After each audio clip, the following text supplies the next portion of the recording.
Ah, ça y est. Nickel. Bon. Alors, donc ce soir, bonsoir à vous tous, à ceux qui sont présents et à ceux qui écouteront. Donc, on va parler ce soir des deux premiers commandements qui se situent dans Exode 20, versets 1 à 6. Et vous pouvez intervenir quand vous voulez, les amis. Donc, je vais vous lire dans la version Osterwald.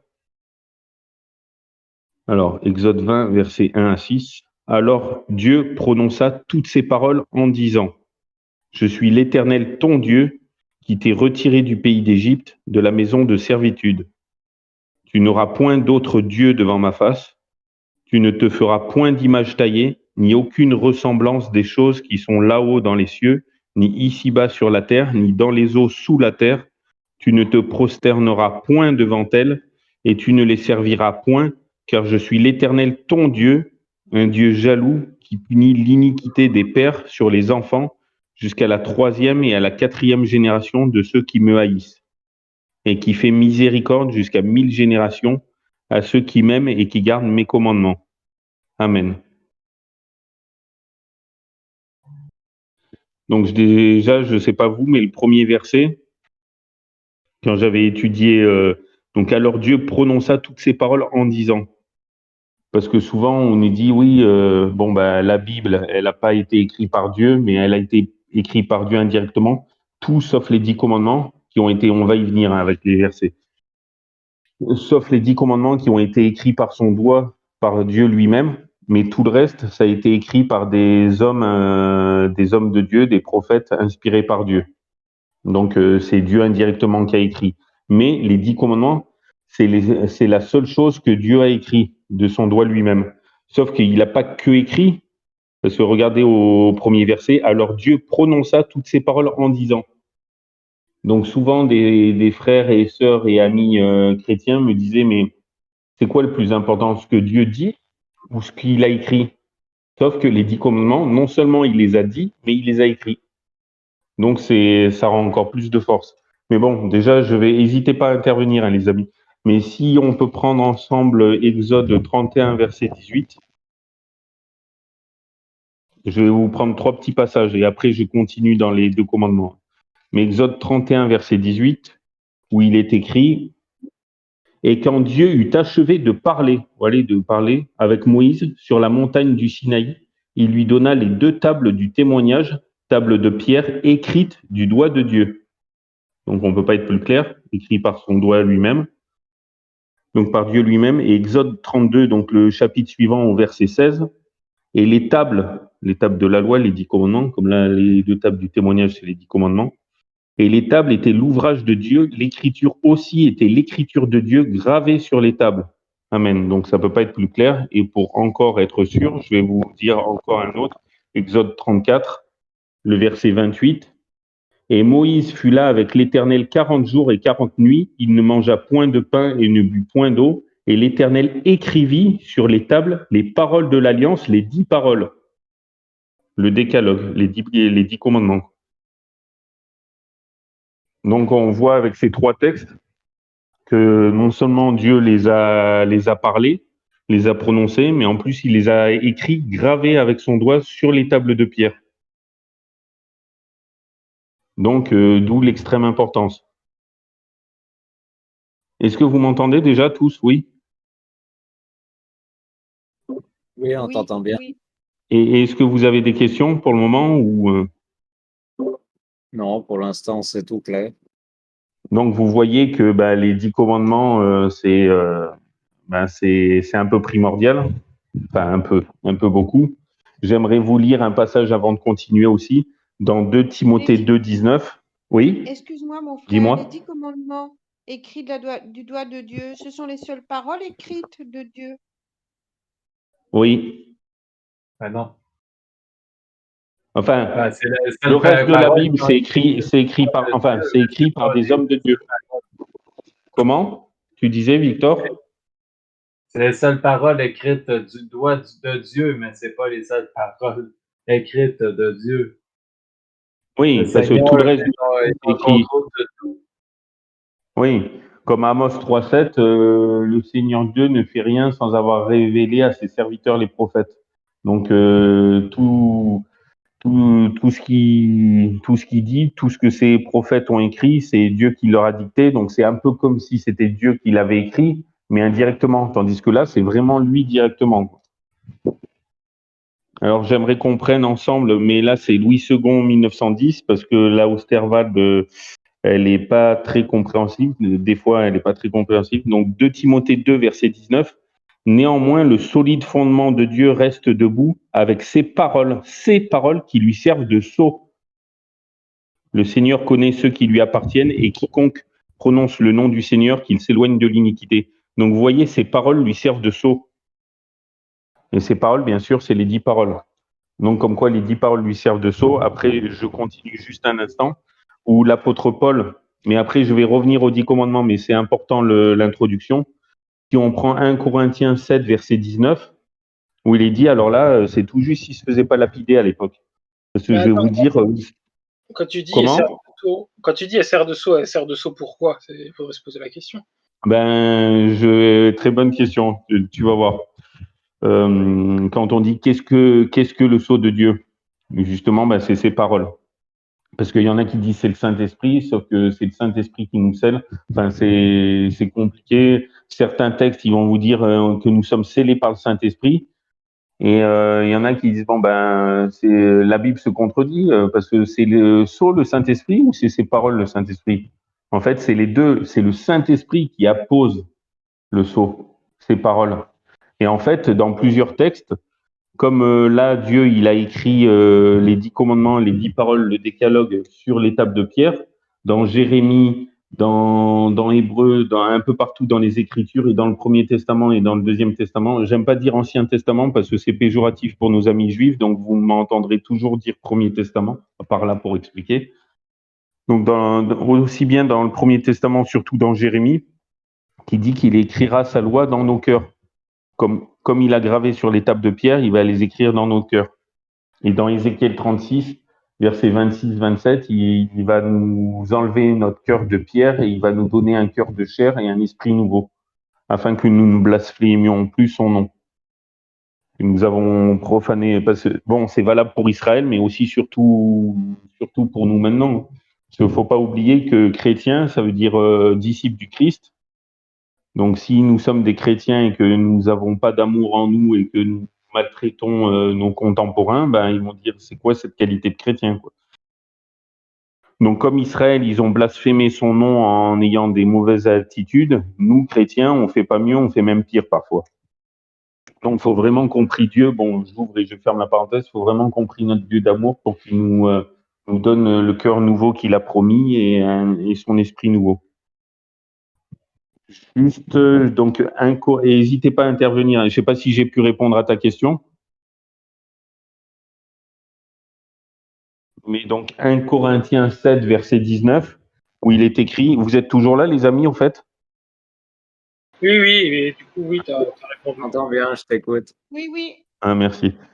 Donc, 1 Corinthiens 7, verset 19, écoutez bien, alors là, quand l'apôtre Paul a écrit ça, la circoncision n'est rien, l'incirconcision n'est rien, mais l'observation des commandements de Dieu est tout.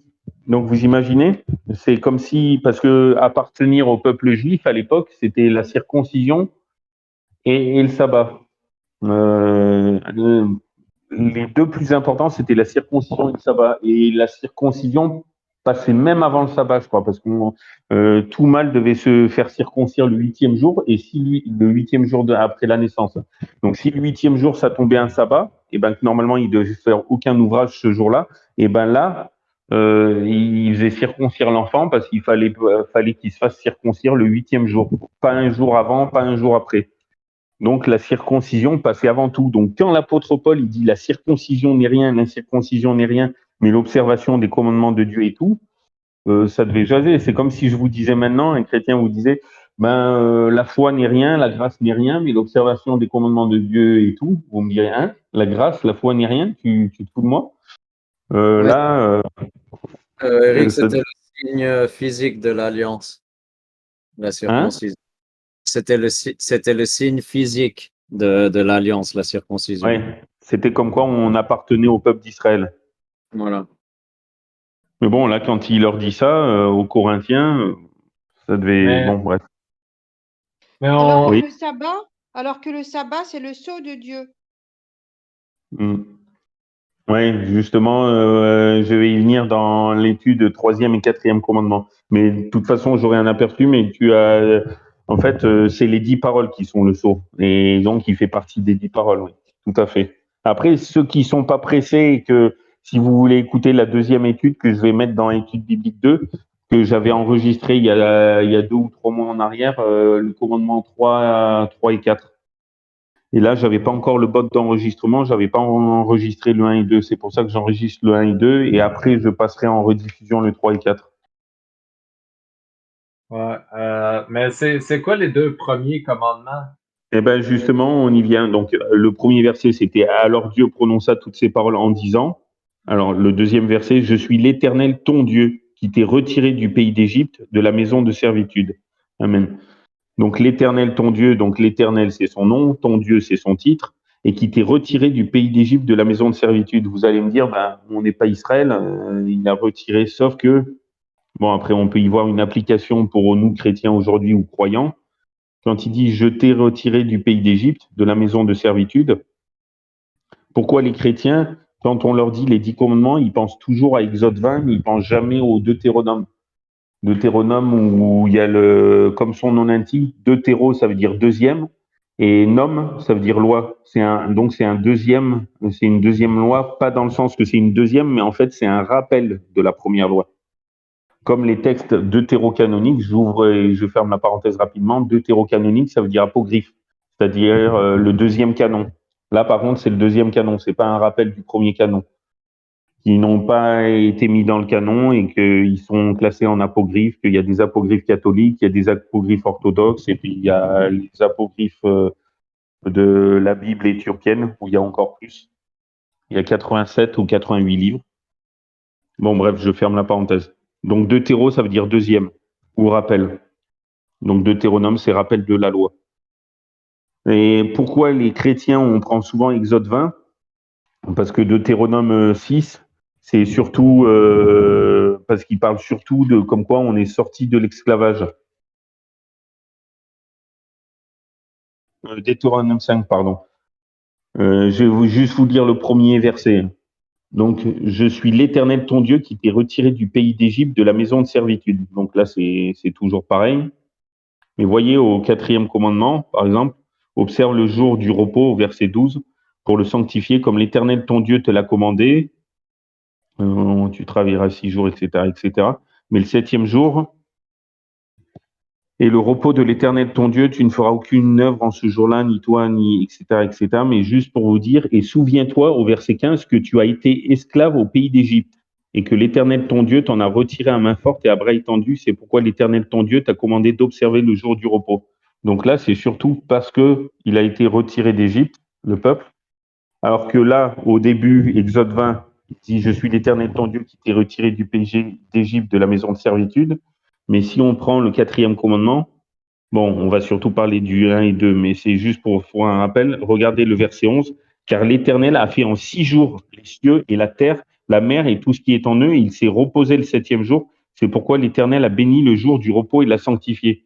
Donc là, c'est Ben parce oui, qu'il est le ben créateur. oui, le sabbat, c'est un mémorial à la création. Oui, et justement, vous voyez, je parlais souvent avec des frères et amis juifs. Bon, je ne dirai pas le nom parce que j'ai pas envie qu'ils se fassent taper dessus. Mais ils me disaient, ils comprenaient pas pourquoi j'observais le sabbat. Ils me disent, mais t'es pas juif et t'observes le sabbat. Je dis, Le sabbat a été ben, donné. oui, à l'homme. Et l'homme, il dit pas de juif. Et puis en plus, à la création, Genèse 2, 1 à 3, il n'y avait pas de juif encore. Mais bon, bref.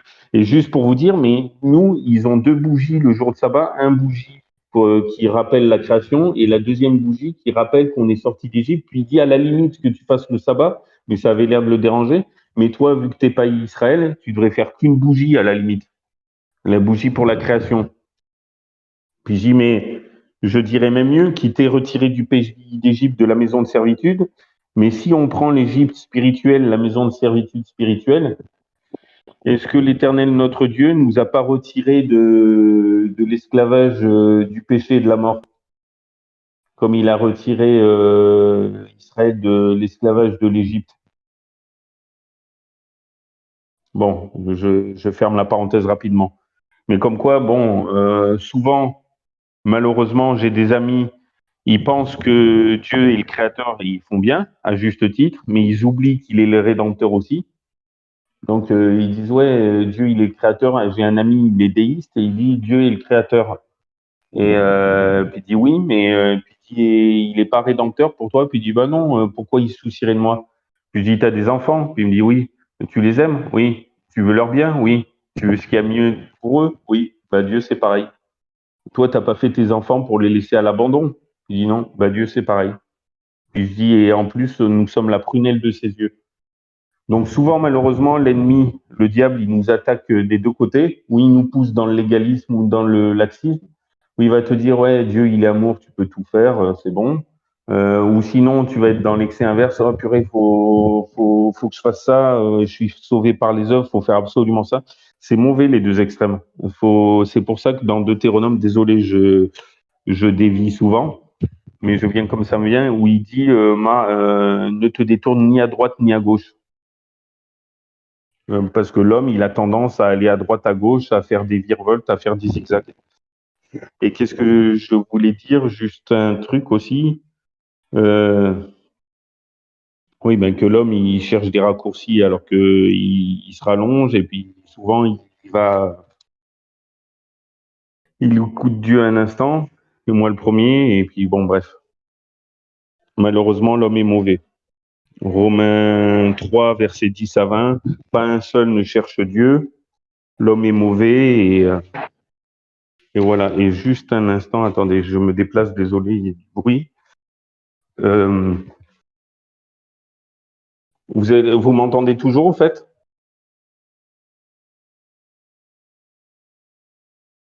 Vous m'entendez toujours? Tip top. Ah, nickel. Alors, merci. Hop. Par contre, il fait super chaud. Je sais pas s'il fait chaud chez vous. Je me suis déplacé parce qu'il y a du bruit, mais il fait encore plus chaud là où je suis. Alors, juste pour vous dire, j'ai perdu mes notes, c'est pas grave. Euh, donc, est-ce que vous avez des questions avant que je continue d'abord?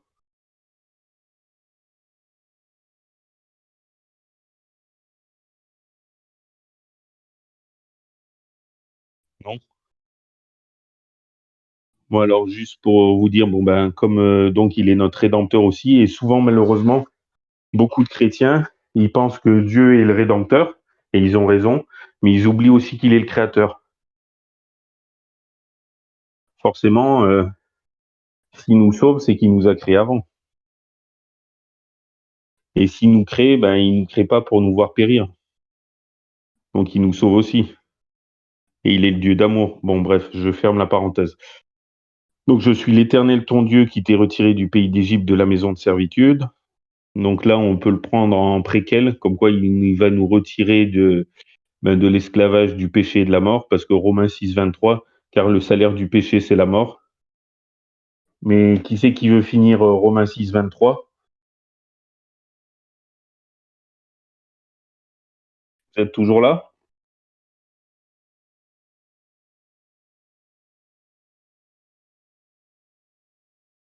Alors, Romains 6, 23, où il dit, car le salaire du péché, c'est la mort, mais le don de Dieu, c'est la vie éternelle en Jésus-Christ notre Seigneur.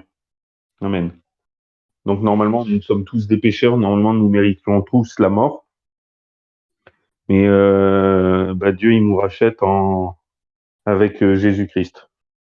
Bon, ça après, c'est certains points, nos frères et amis musulmans, ils sont pas trop d'accord avec, mais bon, bref. Et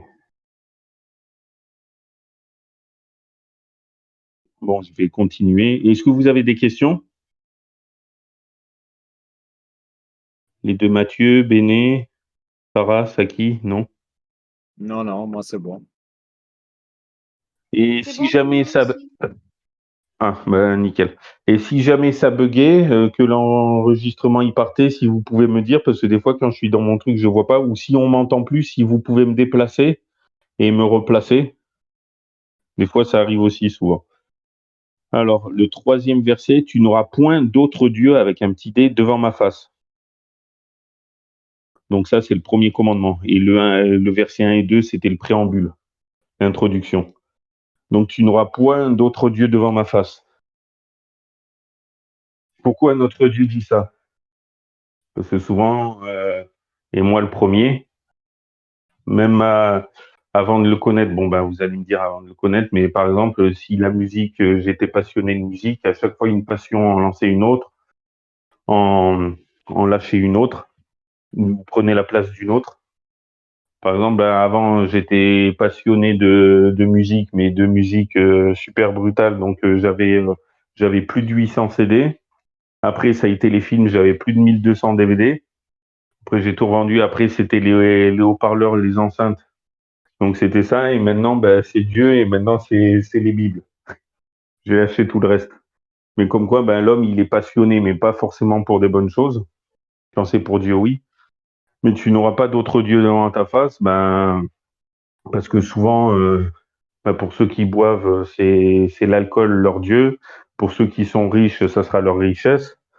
Pour voilà. Enfin, j'ai des amis chrétiens qui ils glorifient Dieu, ils ont un jardin, ils mangent de ce jardin, mais ils se tuent au travail toute la semaine et ils sont tellement fatigués le week-end qu'ils vont même pas à l'église. Et puis en fait, leur jardin, il passe presque avant Dieu. Et c'est pas bon non plus. Pour ceux qui sont acharnés de boulot, si tu te fatigues et qu'après tu es tellement fatigué pour aller à l'église, bon après tu vas pas à l'église pour voir tes frères et sœurs, mais tu vas à l'église ou mosquée ou bref, mais tu y vas surtout pour Dieu en premier.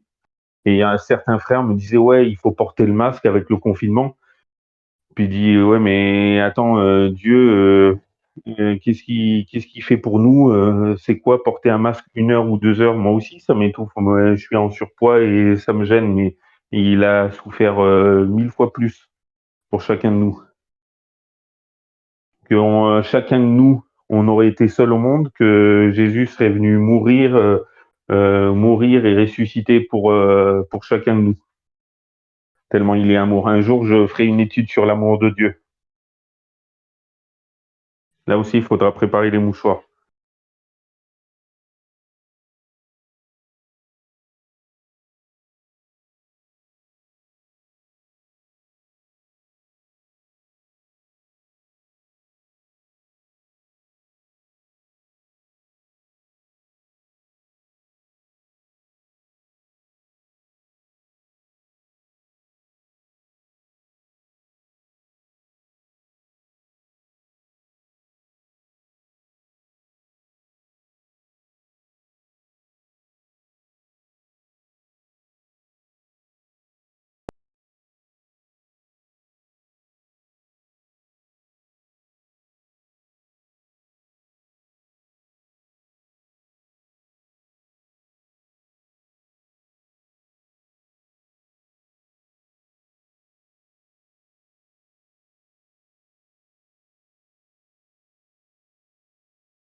d'airain, il le mit sur une perche, et il arriva que quand le serpent avait mordu un homme, il regardait le serpent d'airain, et il était guéri. Et juste, je vais prendre une autre. Vous êtes toujours là, les amis? Hop. Donc retenez ça, et avant de la suite, je vais vous lire Jean 3,16, vous connaissez tous par cœur, mais le verset 14, rarement on le lit. Alors Jean 3, 14 à 16, même je vais vous dire jusqu'à 18. Donc le 16, on dit, car Dieu a tant aimé le monde qu'il a donné son Fils unique afin que quiconque croit en lui ne périsse point, mais qu'il ait la vie éternelle. Amen. Mais le verset 14, écoutez bien, et comme Moïse éleva le serpent dans le désert, de même il faut que le Fils de l'homme soit élevé, afin que quiconque croit en lui ne périsse point, mais qu'il ait la vie éternelle.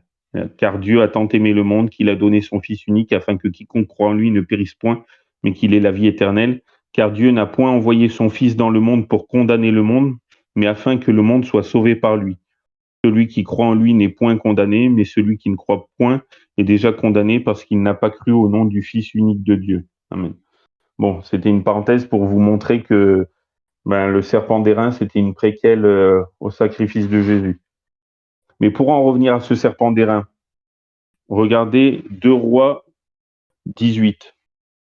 Qu'est-ce qui s'est passé dans 2 Rois 18, chapitre 18? La 3e année d'Osée, fils d'Éla, roi d'Israël, Ézéchias, fils d'Akaz, roi de Juda, commença à régner. Il était âgé de 25 ans quand il commença à régner, et il régna 29 ans à Jérusalem. Sa mère s'appelait Abi, elle était fille de Zacharie. Il fit ce qui est droit aux yeux de l'Éternel selon tout ce qu'avait fait David son père. Et là, accrochez-vous, le verset 4. Il ôta les hauts lieux, il mit en pièces les statues, il abattit les images d'Achéra et brisa le serpent d'airain que Moïse avait fait, parce que jusqu'à ce jour-là, les enfants d'Israël lui faisaient des encensements et on le nommait Nehushtan. Il mit son espérance en l'Éternel, le Dieu d'Israël, et il n'eut point son pareil entre tous les rois de Juda qui suivirent, non plus que parmi ses prédécesseurs. Amen. Donc vous imaginez, jusqu'à ce jour-là, donc Moïse, il a vécu à peu près 1400 ans avant Jésus-Christ. Et Ézéchias, ça par contre, je sais plus, j'ai eu su, mais la 3e année d'Osée. Donc c'est bien, je crois, 600 à 700 ans plus tard. Donc pendant 600 ou 700 ans, les Israélites, ils se prosternaient devant. Faire des encensements, ça veut dire que ils faisaient des offrandes, ils se prosternaient devant. Donc vous voyez comme quoi, pourquoi Dieu il nous demande de pas faire d'idoles, parce que souvent on se prosterne devant, ou on finit par se prosterner devant. Et quand il dit tu ne te feras pas d'image taillée, parce que si nous, vous voyez, on veut dessiner Dieu, déjà on n'a pas à le dessiner, mais imaginez, parce qu'on veut le représenter, pour nous qui sommes au clair là-dessus, ça sera pas une occasion de chute, mais pour un frère ou une sœur qui sera de passage chez vous, il va dire ah, comme par exemple nos frères et amis orthodoxes, j'ai vu un reportage, un mec qui dessinait Jésus par exemple, alors qu'on ne sait pas à quoi il ressemble, ou Dieu, et il se prosternait devant, il embrassait l'image.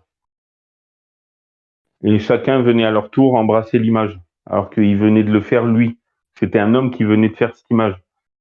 Une idole, quoi. C'est comme si, imaginez, vous êtes marié, et vous prenez une photo de votre femme, il y a votre femme à côté. Hein. Vous lui parlez pas, mais vous embrassez la photo devant elle. C'est normal, c'est logique. Idolâtrie. Et toutes les statuettes, on n'a pas besoin de statuettes ou d'images pour prier Dieu. Bon, bref. Donc, tu ne te feras point d'image taillée. Donc, le te, comme on a vu, c'est de l'importance. Ni aucune ressemblance des choses qui sont là-haut dans les cieux, ni ici-bas sur la terre, ni dans les eaux sous la terre. Donc, on ne doit pas représenter ce qu'il y a dans le ciel, parce que d'abord, personne n'y allait, est revenu intact. Ni ici-bas, par exemple, on ne va pas dessiner Dieu comme un homme, on ne sait pas à quoi il ressemble. Et en plus, on risquerait d'être idolâtre, ou nous, ou nos familles ou amis, ou les deux. Et ni dans les eaux sous la terre, Et le verset 5, tu ne te prosterneras point devant elle. Donc point, sachant que point dans la Bible, surtout en hébreu, et en grec aussi, mais surtout en hébreu, ça veut dire jamais, jamais point, quoi. Donc c'est vraiment... Et le français, il n'est pas assez riche, malheureusement. Et tu ne les serviras point, car je suis l'Éternel, ton Dieu. Donc à toi, à chacun de nous, il est notre Dieu, un Dieu jaloux qui punit l'iniquité des pères sur les enfants jusqu'à la 3e et à la 4e génération de ceux qui me haïssent. Donc quand il dit, là vous allez me dire, il y a Ézéchiel qui dit, l'âme qui pêche, c'est celle qui mourra. Par exemple, le péché du père ne retombera pas sur le fils, ou le péché du fils n'ira pas sur le père. Sauf que là, quand il dit jusqu'à la 3e et à la 4e génération de ceux qui me haïssent, ça ira jusqu'à 3 ou 4 générations si les 3-4 générations le haïssent. C'est ça que ça veut dire. C'est sûr que si, par exemple, un père, il le haït, et que le fils, il aime, eh ben, il va pas punir le fils. C'est jusqu'à 3-4 maximum, ça veut dire. Donc, vous voyez, dans son infini amour, il arrête sa condamnation à la 3e ou 4e de ceux qui le haïssent. Ça veut dire que s'il y a 10 générations qui le haïssent, enfin bref. Après, bon, faut pas dire ce que la Bible dit pas, mais... Et si la 2e génération, elle le haït pas, il va arrêter la punition à la 2e. Et il va jusqu'à 3-4 maximum. Et par contre, le verset 6, c'est qu'il fait miséricorde jusqu'à 1000 générations à ceux qui m'aiment et qui gardent mes commandements. Donc 1000 générations. 1000 générations à ceux qui m'aiment et qui gardent mes commandements. Et juste avant de poursuivre, et si vous avez des questions, n'hésitez pas, j'aimerais prendre 2 textes avec vous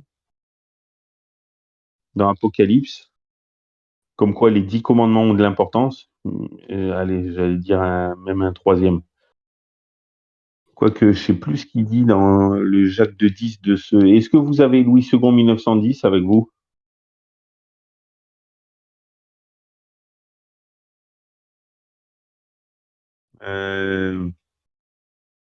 Parce que moi, dans Osterwald, car quiconque aura observé toute la loi, s'il vient à pécher dans un seul point ou commandement, devient coupable de tous. Oui, donc, et Jacques de 10, version Louis II, c'est s'il vient à pécher dans un seul commandement, devient coupable de tous. C'est comme si c'était 10 moins 1 est égal à 0, quoi. Donc, si on transgresse un seul des 10 commandements, ce qui est valable pour les 10 commandements, c'est comme si on les transgressait tous, d'après ce verset. C'est quel verset? Jacques de 10. Jacques, c'est après Hébreu. Et avant 1 Pierre. Ok, 2, 10. Là, il parle de la loi de Moïse. Hein. Ouais, mais bon, t'as vu par contre, quand l'apôtre Paul, il est souvent pas apprécié par les Juifs parce qu'on le traite d'antinomiste, parce qu'il dit vous êtes sauvés, vous êtes plus sous la loi mais sous la grâce. Sauf que la grâce n'autorise pas de violer la loi. Pardon, au contraire, vu que regardez quand je vous ai lu 1 Corinthiens 7, 19, c'est l'apôtre Paul qui a écrit. 2 Timothée 2, 19, c'est l'apôtre Paul aussi. Quand il dit le solide fondement de Dieu, ce sont ces paroles qui lui servent de sceau. Et 1 Corinthiens 7, 19, la circoncision n'est rien, l'incirconcision n'est rien, mais l'observation des commandements de Dieu est tout. Et comme nous avons vu avec Exode 31, 18, 32, 16 et 34, 28, les 10 paroles, les 10 commandements ont été écrits, ont été prononcés par Dieu et écrits par Dieu. Donc les 10 sont valables éternellement. Et on ne doit pas les changer. Aucun des 10. Tu dis dans la Louis II, tu as commandement?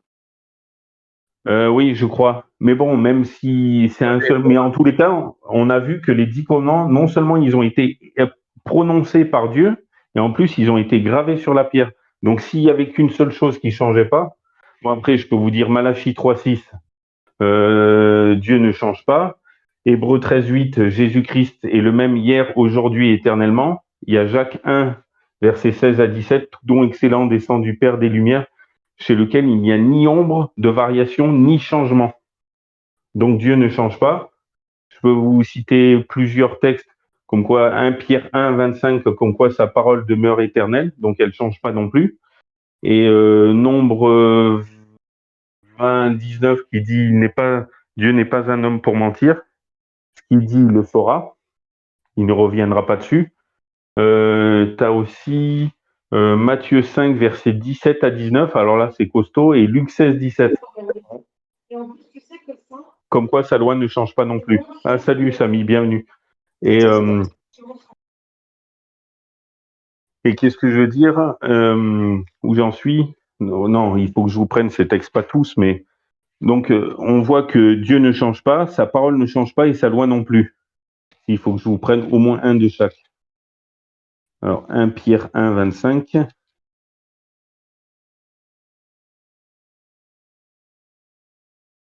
1 Pierre 1, 25. Où il écrit « Mais la parole du Seigneur demeure éternellement. » Et c'est cette parole dont la bonne nouvelle vous a été annoncée. Et Matthieu 5, 17 à 19, je ne sais pas ce qu'elle dit là, Osterwald, parce que des fois, elle n'est pas très compréhensible. Pardon. Ah oui, faut que je garde un doigt là. Salut les frères, vous parlez de quoi en fait? Excusez-moi de vous interrompre. Hein. Commandement. Les 2 premiers commandements. Ah, ok. Alors, mais après, je vais retransmettre le 3e et 4e que j'avais fait une étude dessus et que j'avais enregistré il y a 2-3 mois. Et après, jeudi, si Dieu le permet, on fera la suite avec le 5, 6, 7 et 8, 9, 10 si on a le temps. Donc Matthieu 5, 17 à 19, où il est écrit « Ne pensez pas », c'est Jésus qui parle bien sûr, « Ne pensez pas que je sois venu abolir la loi ou les prophètes. Je ne suis pas venu abolir, mais accomplir. Car je vous le dis en vérité, jusqu'à ce que le ciel et la terre aient passé, il ne passera pas de la loi un seul iota ou un seul trait de lettre que tout ne soit accompli. Celui donc qui aura violé l'un de ces plus petits commandements et qui aura ainsi enseigné les hommes sera estimé le plus petit dans le royaume des cieux. Mais celui qui les aura observés et enseignés, celui-là sera estimé grand dans le royaume des cieux. Amen. En fait, souvent des frères, on avait une discussion il y a plusieurs années en arrière, puis dit « Ah bon, le plus petit dans le royaume des cieux, tant qu'on y est, c'est bon. » Sauf que là, en gros, sera estimé le plus petit dans le royaume des cieux, ça veut dire qu'il sera trop petit pour y rentrer, ça veut dire qu'il n'ira pas. Et celui qui sera grand dans le royaume des cieux, il y rentrera. Et voyez, celui qui aura violé l'un de ses plus petits commandements. Et les commandements, je vais prendre aussi, désolé, je prends aussi, mais c'est tellement important. Jean 14, 5, Jésus qui dit « Si vous m'aimez, gardez mes commandements ». Et 1 Jean 2, versets 3 à 6, qu'il faut que je vous le lise. « Et par ceci, nous savons que nous l'avons connu, savoir si nous gardons ses commandements. Celui qui dit « Je l'ai connu » et qui ne garde point ses commandements est un menteur et la vérité n'est point en lui. » Je m'arrête un instant. Et la vérité n'est point en lui. Jean 14, 6, Jésus dit « Je suis le chemin, la vérité et la vie, nul ne vient au Père que par moi. » Donc c'est comme s'il disait « Et Jésus n'est point en lui. » La vérité, vu que Jésus, il est le chemin, la vérité, la vie. Mais pour celui, verset 5, mais pour celui qui garde sa parole, l'amour de Dieu est véritablement parfait en lui, et à cela nous connaissons que nous sommes en lui. Celui qui dit qu'il demeure en lui doit aussi marcher comme il a lui-même marché. Et Luc 4, 16, Jésus entra dans une à la synagogue. Selon sa coutume, le jour de sabbat, il se leva pour faire la lecture. Donc, désolé, je parle aussi du 4e, mais ça va être dans le prochain. Donc, si Jésus, il allait à la synagogue le jour du sabbat, pourquoi chrétiens, disciples du Christ, on est censé suivre, imiter et refléter le Christ, vu qu'on porte son nom, on va à nos églises un autre jour que lui y aller. Bon, bref, je ferme la parenthèse. Apocalypse 12, 17. Désolé, je suis un peu cru, mais je dis tel que la Bible dit. Donc, Apocalypse 12, 17. Le dragon, le diable, s'irrita contre la femme et s'en alla faire la guerre au reste de sa postérité qui garde les commandements de Dieu et qui ont le témoignage de Jésus. Donc, il y aura 2 camps à la fin. Ou du côté du dragon ou le reste de sa postérité. Ensuite, Apocalypse 14, 12. C'est ici la patience des saints ou la persévérance suivant Louis II ou l'endurance suivant d'autres versions. Ce sont ici ceux qui gardent les commandements de Dieu et la foi de Jésus. Les deux sont indissociables et complémentaires en fait. Donc les saints, ils patientent, ils persévèrent, ils endurent en gardant les commandements de Dieu. Et les 10, il y a 10 commandements, pas 9 ni 8, et la foi de Jésus. L'apôtre Paul, qui est soi-disant antinomiste par nos frères et amis juifs, pourtant c'est lui qui a écrit dans Romains 3,31 « Anéantissons-nous donc la loi par la foi ?» Bien au contraire, Dieu m'en garde. Nous établissons, nous confirmons la loi. Pourtant, lui qui disait « Nous sommes plus sous la loi, mais sous la grâce ». Oui, nous sommes sous la grâce. Éphésiens 2,8 « Car c'est par la grâce que vous êtes sauvés, par le moyen de la foi, mais cela ne vient pas de vous, c'est le don de Dieu. » Et après, le verset 9, il dit « Ce n'est pas par les œuvres afin que personne ne se glorifie ». Mais le verset 10, il dit qu'il a préparé les œuvres d'avance. Donc vous allez dire, tiens, la Bible se contredit. Non, en fait, c'est pas qu'elle se contredit, c'est que nous, les hommes qui sommes trop limités, nous comprenons pas. C'est pour ça que c'est important de prier Dieu qui nous envoie sa sagesse pour qu'on comprenne sa parole. Et de faire, c'est pour ça que j'ai appelé mon serveur les Béréens, parce que les Béréens, acte 17-11, ils avaient des sentiments plus nobles que les Juifs de Thessalonique, parce qu'ils reçurent la parole. Donc à l'époque, c'était le Premier Testament. Mais pour nous, c'est le premier et le deuxième. Faut pas mettre le premier de côté, ou que le deuxième comme les Juifs font, mais les deux. Faut prendre les deux. Donc ils reçurent la parole avec beaucoup d'empressement. Est-ce que nous, on reçoit la Bible tout entière avec beaucoup d'empressement? Et ils l'examinaient chaque jour pour voir si ce qu'on leur disait était exact. Faut pas dire amen à nos pasteurs, nos prédicateurs ou même nous-mêmes, mais toujours vérifier. Parce que déjà, on peut se tromper. Notamment une fois, dans ma Bible, j'ai des petites annotations dans la Louis II 1910. À un moment, dans Nombre 21, verset 9, il me disait allez voir 2 Chroniques 18-4. Puis j'ai dit non, c'est pas 2 Chroniques. Et puis en fait, c'était 2 Rois. Donc d'où l'importance de vérifier. Et une fois dans mon église, je me suis trompé. J'ai dit Jésus-Christ est le même hier, aujourd'hui, éternellement. Et j'ai dit Hébreux 8-13 au lieu de Hébreux 13-8. Et Hébreux 8-13, ça n'a rien à voir. D'où l'importance de vérifier. Bon, désolé, je dévie. Est-ce que vous avez des questions? J'ai quasiment fini pour les 2 premiers commandements. Et j'aimerais finir avec vous Marc 7, versets 6 à 9 et le verset 13. Bon, désolé, on va en prendre un peu en plein notre grade. Il leur répondit, hypocrite, Ésaïe a bien prophétisé à votre sujet quand il a dit, ce peuple m'honore des lèvres, mais leur cœur est bien éloigné de moi. Mais c'est en vain qu'il m'honore, enseignant des doctrines qui sont des commandements d'hommes. Car en abandonnant le commandement de Dieu, vous observez la tradition des hommes et faisant beaucoup d'autres choses semblables. Il leur dit aussi, vous annulez fort bien le commandement de Dieu pour garder votre tradition. Et le verset 13, anéantissant la parole de Dieu par votre tradition que vous avez établie et vous faites beaucoup d'autres choses semblables. Ouais, c'est corrosif. Hein. Donc, il faut faire attention. C'est pour ça que moi, j'essaye de mettre toutes mes croyances de mon Église au creuset des Écritures.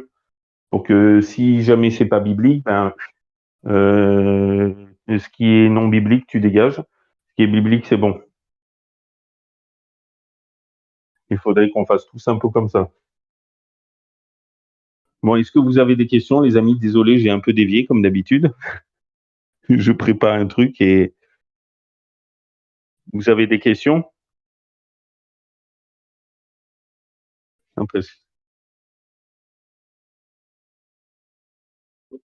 on m'entend plus? Oui, oui, on t'entend, on t'entend.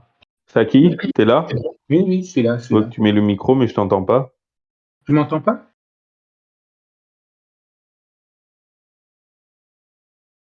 Je vous entends tous les deux.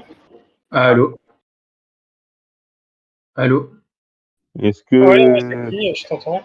En fait, c'est Ah, Eric qui moi, m'entend j'entendais pas. Est-ce que vous avez des questions? Non, non. Est-ce que l'un de vous deux veut prier pour clôturer? Vas-y, bénévolence, à toi l'honneur. Allez. Attends, j'enlève juste la clim chez moi. Ouais. Je peux même pas m'entendre. Merci Seigneur pour les moments qu'on puisse passer ensemble à étudier ta parole et à la lire. aide-nous à continuer dans cette lancée, à méditer et à trouver des enseignements pour faire ta volonté, pour faire ce qui t'est agréable. Merci pour le temps que passe aussi le frère Eric à nous parler de la parole. Et bénis ces moments et aide-nous aussi dans nos quotidiens et aide nos familles. Amen. Si je vais te le dire. Juste un truc, désolé, j'avais oublié. Tu vois, comme quoi il y a une note qui est tombée par terre. C'est bizarre, je la trouve que maintenant. Oui, juste pour en revenir sur le idolâtre. Comme les Hébreux, les Israélites, ils ont le serpent d'airain, ils l'ont même nommé. Après, ils se prosternaient devant et ils lui offraient des parfums et de l'encens. Nous disait, faudrait pas qu'on reste idolâtre comme eux. Par exemple, souvent on nous dit, oui, la croix sauve. La croix du Christ nous sauve, la croix de machin nous purifie. C'est pas la croix qui nous. Faut faire attention. Faut pas qu'on devienne comme les Israélites et qu'on place le symbole. Comme là, c'est Dieu qui les a sauvés. Il a mis un symbole. Il fallait qu'ils regardent le symbole, que ça symbolisait leur croyance envers Dieu qui les sauverait. Mais sauf qu'ils ont tout mélangé. Après, ils ont pris ce symbole comme idole. Et ben c'est pareil pour la croix du Christ. La croix n'est qu'un symbole. On ne devrait pas la prendre comme, et malheureusement, beaucoup de chrétiens, et moi le premier avant, tiens, il faut avoir une croix. Là, tout le monde me dit, tiens, t'as pas de croix. Puis je dis non. D'après ce commandement, faut pas que ça prenne la place de Dieu. Parce qu'on mélange tout. On va dire, la croix sauve. C'est pas la croix qui sauve, c'est Jésus. Enfin, je sais pas si je suis clair, mais ouais, il faut se méfier parce que comme je dis souvent, le diable, il a su entraîner Adam et Ève et un tiers des anges qui étaient parfaits. Alors nous qui sommes loin de l'être, si on s'accroche pas à sa parole et qu'on vérifie pas dans les Écritures, Psaume 119, 105, ta parole est une lampe à mes pieds, une lumière sur mon sentier. Comme je dis souvent, tu te déplaces la nuit avec une lampe, mais que tu l'allumes pas, tu vas trébucher tous les mètres, même avant, et tu vas tomber. Alors que si t'as pas de lampe, c'est pire. Donc si t'as pas de Bible, ou si t'as pas de livre de Dieu, c'est pas bon. Si t'en as une mais que tu l'ouvres jamais, c'est pas bon non plus. Tu vas trébucher dans tous les pièges et erreurs de l'ennemi. Déjà même en l'ouvrant, des fois, c'est pour ça que c'est important si vous pouvez penser les amis tous les matins à faire cette prière, psaume 139, versets 23-24. Sonde-moi, ô Dieu, et connais mon cœur. Éprouve-moi et connais mes pensées. Regarde si je suis sur une mauvaise voie et conduis-moi sur la voie de l'éternité. Amen. Et Proverbe 22, verset 19, afin que ta confiance repose sur l'Éternel, je veux t'instruire aujourd'hui, oui, toi. Amen. Donc ça veut dire qu'il veut instruire chacun de nous.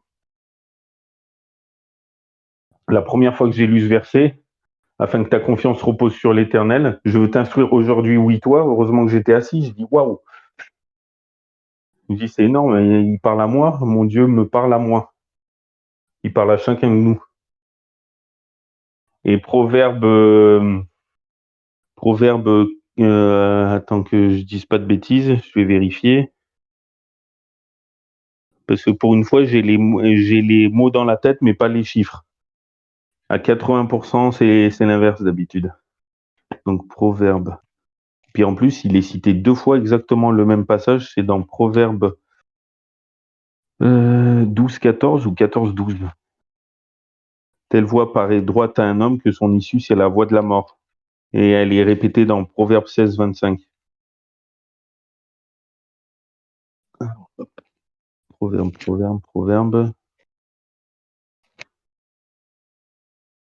Proverbe 14-12, je crois. Hop. D'où l'importance de vérifier, parce que des fois... Ouais, c'est ça, Proverbe 14-12. Et c'est exactement le même verset dans Proverbe 16-25. Que telle voie paraît droite à un homme, que son issue, c'est la voie de la mort.